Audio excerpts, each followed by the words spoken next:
In Part 2, we recap the events of Mass Effect 1. In Part 3, we'll talk about the suicide mission, which was the focal point of the narrative in Mass Effect 2, and do a bit of groundwork for the recap of Mass Effect 3 as well.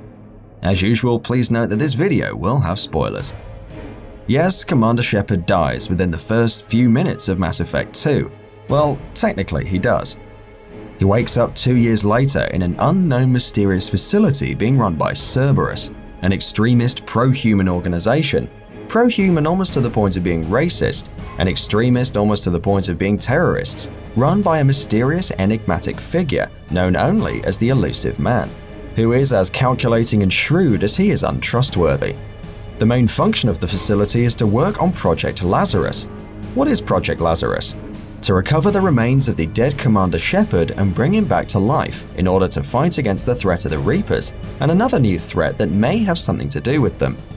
After 2 years of research, medical work and spending billions of bucks, Project Lazarus turns out to be a success.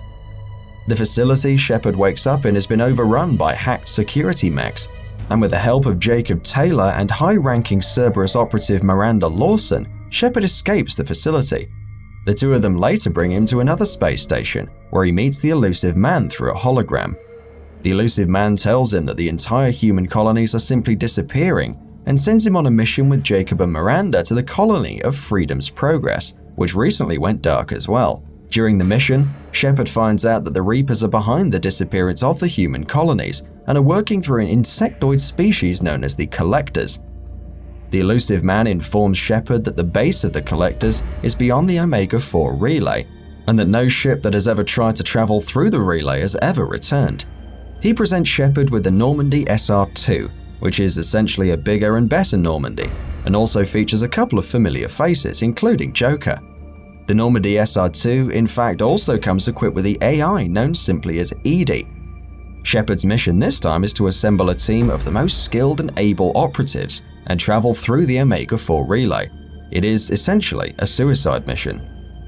Shepard begins recruiting people for this mission anyway. Mordin Solus is a Solarian professor, scientist and former special agent. He's cold, calculating, yet oddly quirky and endearing. The vigilante known as Archangel turns out to be Shepard's old pal Garrus. Grunt is the perfect Krogan, bred in a tank by a Krogan warlord. Jack is a fascinating woman, a former convict and an extremely powerful biotic, with an incredible ability to fly off the handle. Samara is an Asari Justicar, another powerful biotic. Thane Krios is a Drell assassin, a thoughtful, intelligent character who's dying of an unstoppable sickness. Along the way, Shepard even recruits Tali once again.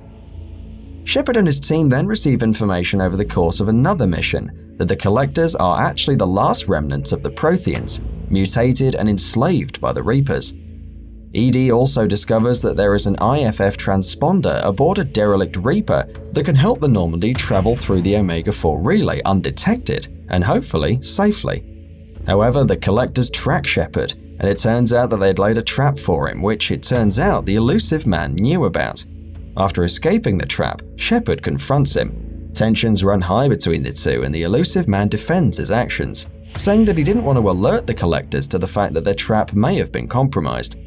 Eventually, Shepard takes a team aboard the derelict Reaper to acquire the IFF, where he encounters a disabled Geth unit, who upon activation voluntarily joins Shepard's team and names itself Legion. The focal point of Mass Effect 2 is the recruitment of this team. However, the heart of the game is the loyalty missions, which don't only have drastic and significant impacts on how the game ends and who survives and who doesn't, but also helps flesh out the characters in the most excellent way possible.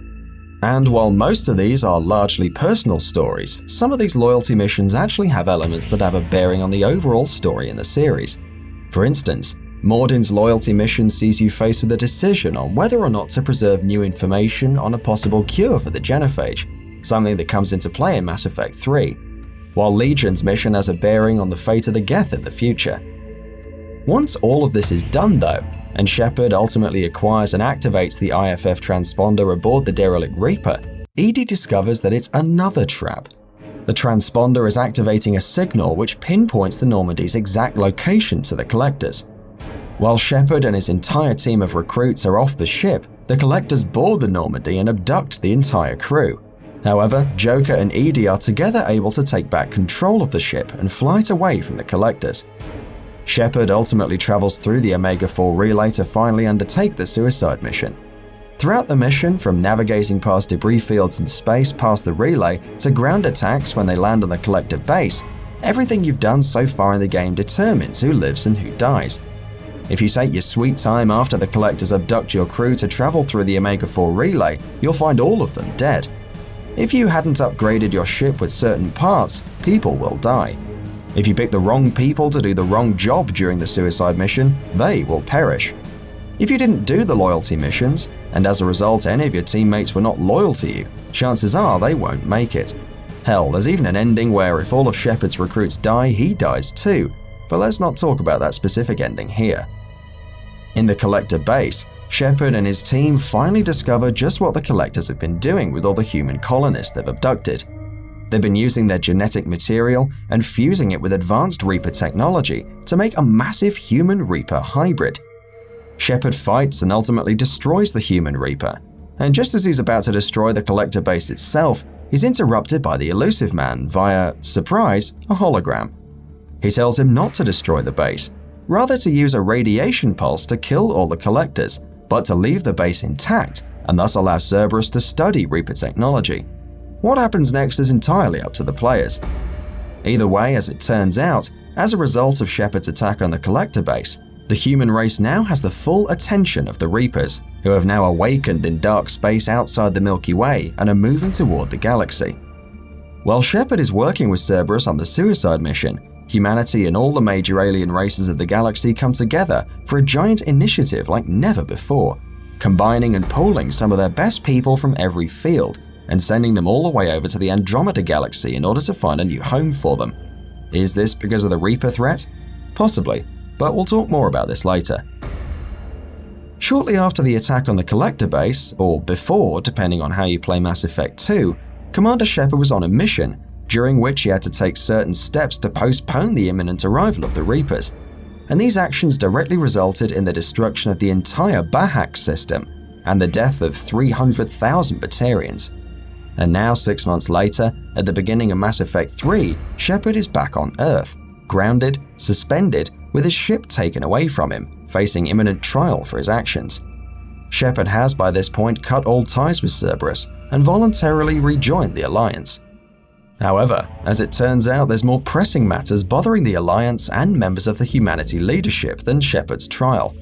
Alliance outposts within and out of the solar system have begun to go dark, and members of the Alliance leadership, including Admiral Hackett and Captain Anderson, now Admiral Anderson, have begun preparing for an imminent Reaper invasion.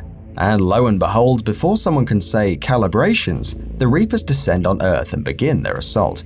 Millions of lives are immediately lost, there's carnage everywhere, and Shepard witnesses horrific scenes of death and destruction. The Reapers are here in full force, and the galaxy is far, far from being prepared. Let's end Part 3 here. Cliffhangers, right? In Part 4, we'll take a look at Mass Effect 3 and how Shepard attempts to rally different alien races of the galaxy to come together to fight back against the Reapers. And that'll be about it for this one. If you guys like what we're doing at GamingBolt, please consider subscribing to our channel, and I'll see you guys on the next video.